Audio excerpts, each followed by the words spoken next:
What's going on? What's going on? Hopefully, y'all can hear me. Sports Game Vision Live. Hank is in the building. Haven't been in here in a while. But yeah, I'm back at it. Um, as you jump into the platform, please press that screen, give me the thumbs up, go to the platform and subscribe, share the content. Obviously, I'm going to turn up some more stuff, but yeah, let's get started. I had a few topics that I want to talk about. Nothing too long, hopefully, nothing too long winded. The first thing I wanted to jump in about is the Bron effect. I got two things that I saw that jumped out on socials. One in particular is the Carmelo and having a guest of my guy Big Shot Chauncey, Mr. Big Shot, on his show, and they were talking about my hometown and that Carmelo should have been a Piston, and the Bron effect and how that would have affected LeBron's career. Obviously, it would have. Few things that people forget, and Chauncey mentioned it, and of course Tayshawn just mentioned it as well on the Knuckleheads podcast, is that um, they didn't have Sheed at the time. So if they would have drafted Melo, don't know if Melo would have started, but obviously without Sheed being there, he would have some more wiggle room for playing time. The other obstacle in the way would have been the coach, which is Brown, Coach Brown. He didn't like to Larry Brown, Coach Larry Brown. He didn't like to play rookies much. He did give Tayshawn some time, but Tayshawn did play behind Michael Curry first and then got in. So having both of them on the team young, I don't know how that would have turned out because if I recall, Coach Larry Brown was the coach of the Olympics in '04.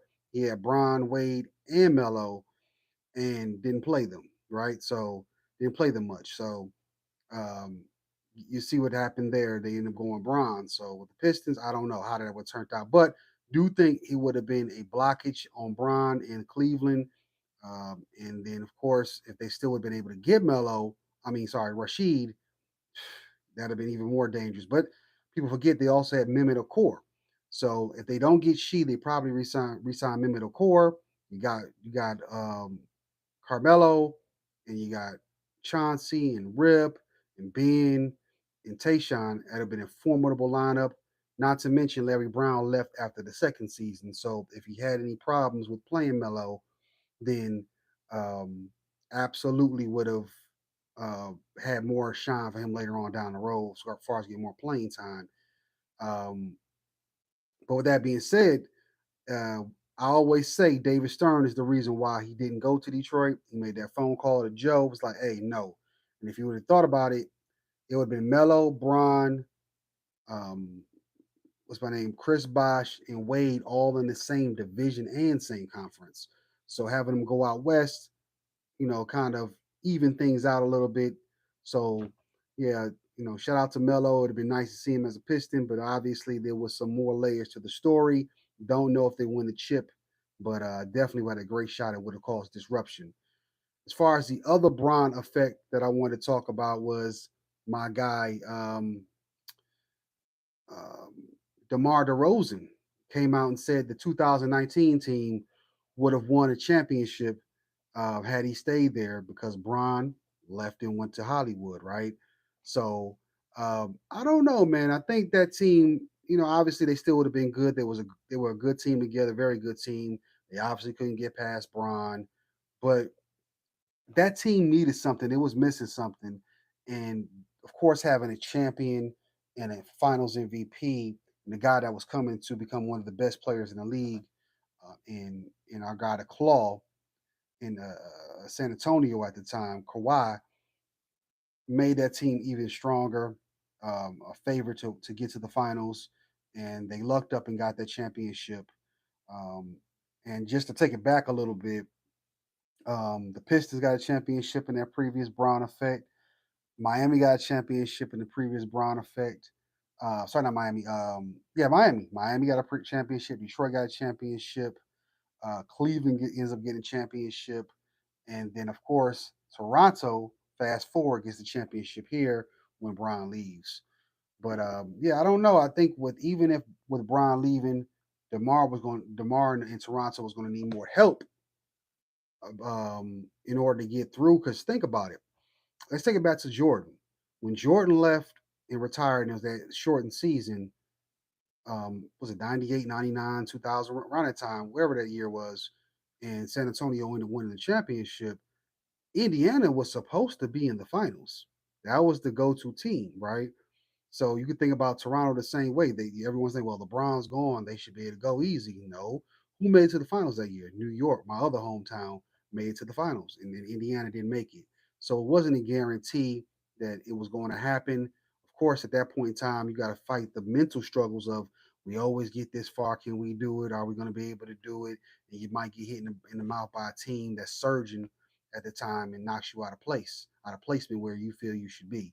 So yeah, it wasn't a guarantee that he was going to get there, but obviously a very good team. And I just seen he's very open to coming back to Toronto and retiring. We know he's in Sacramento right now, about to light that beam up there, try to get a championship there if he can. But yeah, shout out to Lamar for that. You know, obviously having high hopes, but I'm not too quite sure if that would have happened. As you jump in, please like the content, support the channel, helps us grow. To move on to other topics here, we said that we talked about what's going on. Hi to you, hi to you. I appreciate you, appreciate. Please hit that like button. Thank you very much. Just got finished talking about the Bron effect, the Bron, and of course Carmelo not getting drafted to Detroit, and then talked about his absence when he went to Hollywood. DeMar DeRozan feeling that he would have won a championship if he didn't get traded. That was going to be tough. And as I said, Jordan, when he left, Indiana couldn't do it. Doesn't necessarily mean you're going to get to the championship once an obstacle is removed. It's still tough business. But either way, one of my next topics I wanted to talk about was the NFL a little bit. Number one, I'm seeing reports that they're trying to bring the Redskins name back, which is interesting enough. They're saying that the family of the Blackfeet Chief are saying it's okay. They're petitioning to get the name changed back. I've seen other petitions saying it's okay.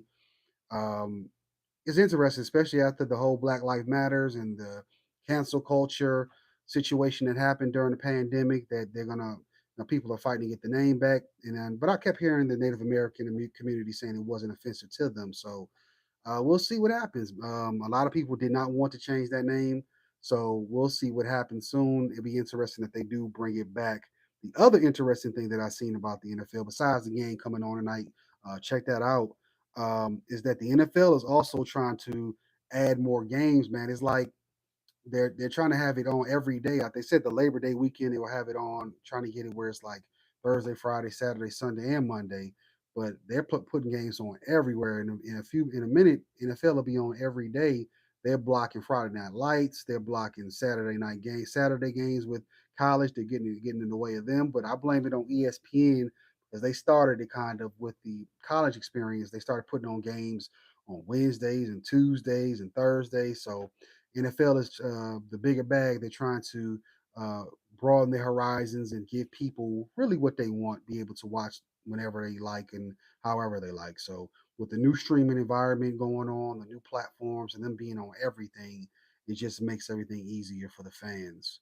So let me know what you think about it. You think the NFL should put games on almost every day, or they should keep it simple and just keep it on Sunday, Mondays for the most part? Of course, they got the Thursdays.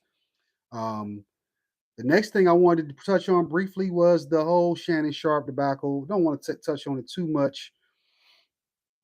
Just wanted to talk about it on the platform briefly. We all know what happened with the tape getting released accidentally. It just shows the juice he has. I know I seen Paul Pierce put a text out or a tweet out saying he was upset about it, so to speak, that he gets the special treatment that he didn't get. But it was also said that Paul Pierce kind of, he didn't want to be at ESPN no more anyway. It was too structured for him. He likes the flexibility of being, a little bit of more of a loose cannon, which you can't really do on ESPN. Shannon is more structured, even if this is unplanned, it was structured. I'm sure if it was unplanned, key people knew about it before it happened. So Shannon definitely is was built more for the ESP environment than Paul Pierce, so it works out. And plus, Shannon brings in so much money, they're not going to get rid of him. Him, Pat McAfee, Stephen A. They're pretty much safe into an extent on the platform. Yeah, so that's all I want to touch on. Everyone knows that Shannon Sharp. I'm a Shannon Sharp fan. Been watching him since I was a kid on TV. Him and the Denver Broncos. I didn't have cable, and they always seem to be on TV. Dan, what's his name? Not Dan Marino. John Elway leading a 2-minute comeback and hitting Shannon Sharp all the way down the field and getting touchdowns and winning the ball game. So yeah, shout out to the Hall of Famer NFL champion. But yeah, got to be more careful. Got to be more careful. Um, as far as football, this is still kind of football related. We know the NFL has selected Kendrick Lamar as being the excuse me there. Sorry about that. They've selected Kendrick Lamar to do the halftime show. A lot of uproar about it. We know this summer the biggest song. He's it's made him even bigger as far as he's always a big always was a big star, but this made him even more popular. And everyone's upset about Lil Wayne not getting it because it's in New Orleans.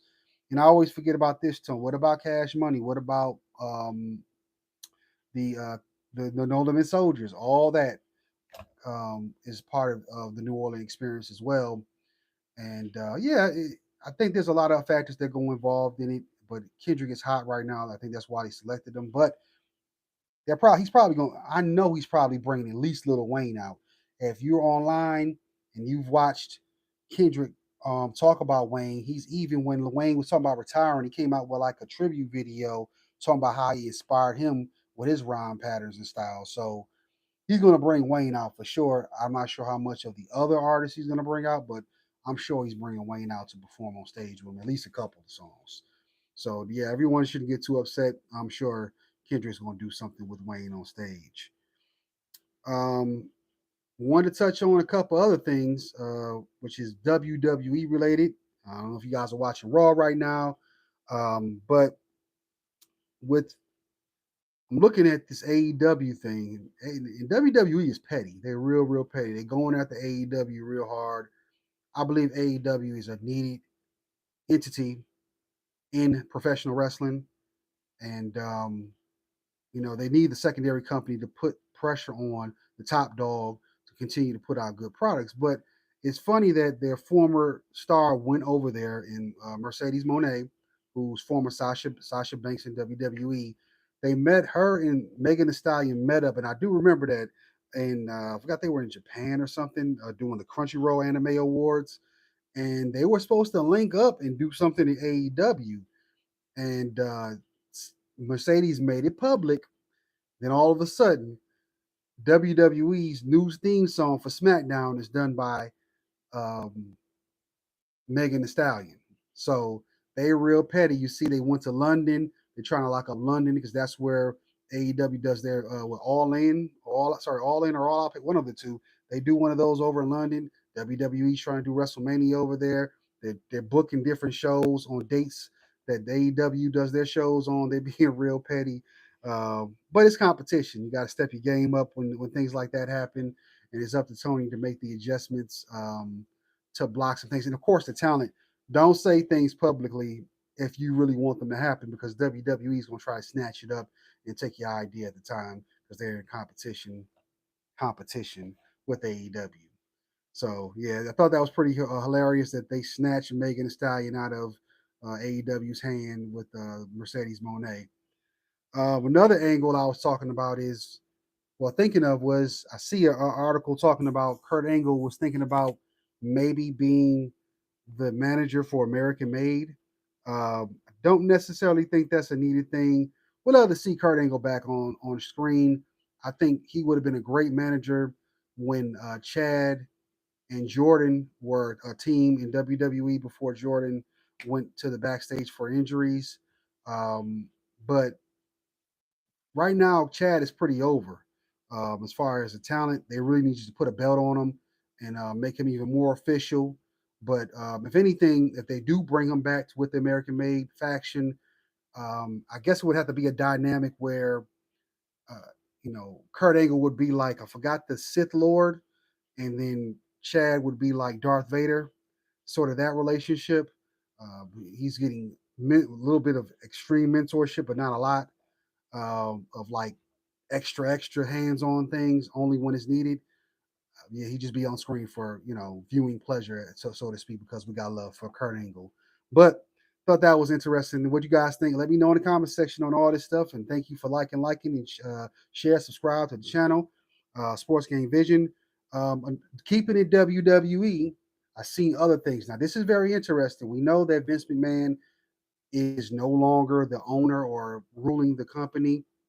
I think he does have shares still, but they're saying if Paul Levesque, which is Triple H, is let go or retires or whatever, that Bruce Pritchard is going to be the new content chief content officer. Now, there's room. They've always said they're going to get rid of all of Vince's guys. Technically, both of them are Vince's guys, so to speak, because he is his son. Triple H is the son-in-law, even though they might have a rift right now. But it's always known that Bruce Pritchard is a Vince McMahon guy. So to have him in replace of Triple H is kind of interesting to see that they would replace Triple H with Bruce Pritchard. You think they bring in someone different? Maybe it's just transitioning. But hopefully Triple H will be there for a while because he's doing a great job. I seen that at NXT when he was down there, and if you really were paying attention, you could see Vince was kind of toying with the stuff that Triple H was doing. He was taking all of his stars that were coming up to the main roster and destroying them when he got up there and making them unusable, so to speak, when he got to the main roster. He almost ruined Gunther. He ruined Ricochet. He ruined quite a few people that could have had better places on the roster. But it just seemed like Vince was doing it on purpose, or he just didn't see the vision. So it's either one of the two, but definitely Vince has some ideas that do work. Like for instance, when he rebranded NXT 2.0, it was kind of somewhat needed. I mean, obviously people didn't want it to be some of his ideas, but the idea of making it younger and getting ready to bring younger stars up was the right idea, the right vision.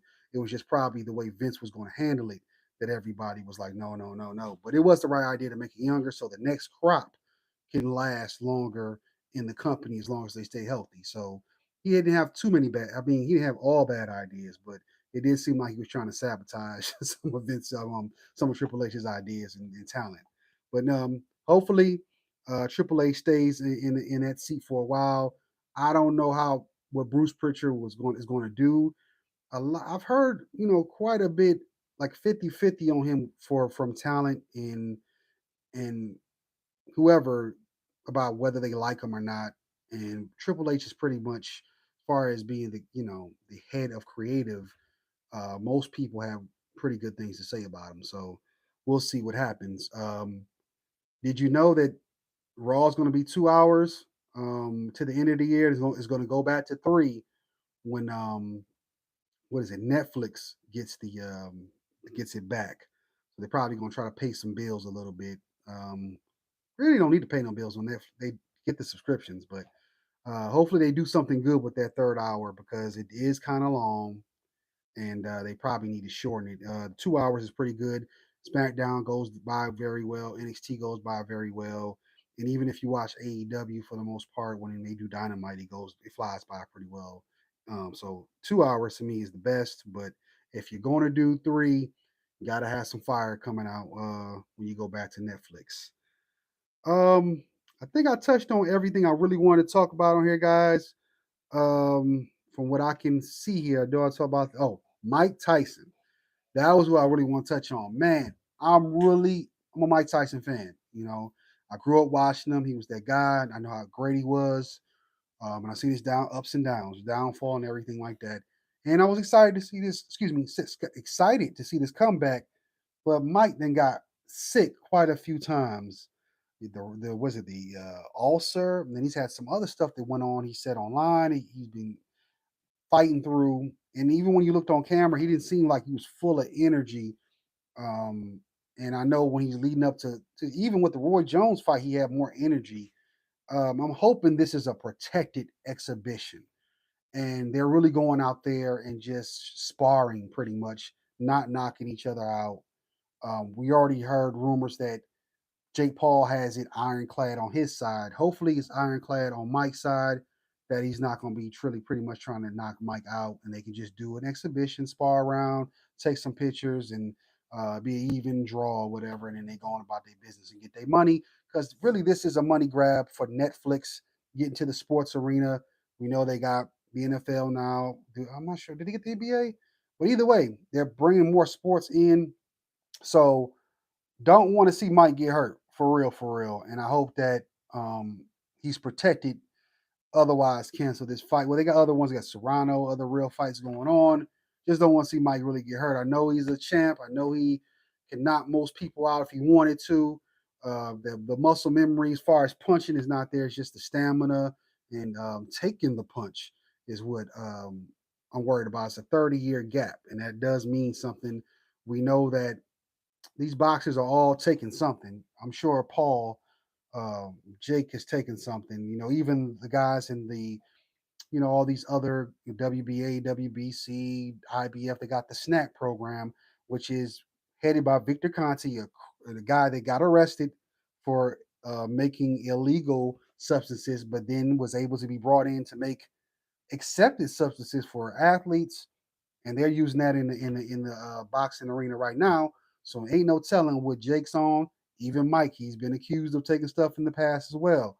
So, but he's 30 years older, and the recovery is a monster. And he's even said that. So hopefully we don't see anything crazy go down. I don't want to see Mike get hurt. I know people probably want to see Jake take the punch, but he's still 30 years younger. So yeah, but that's what I had as far as that. Let me know in the comment section what you think about the Jake Paul Tyson fight. Should have happened. Let me know what's happening with the Bron effect. Should Pistons have drafted Melo? And do you think DeMar DeRozan would have won a championship with LeBron left? What do you think about the WWE situation with them being petty and stealing all of AEW's ideas? And if Triple H um, you know, gets let go, do you think Bruce Pritchard is the guy that should take over? Um, and yeah, the Shannon Sharp situation. Let me know about that. What do you think about the Super Bowl predictions? Final thought that I see here is I see this quote about Trey Young.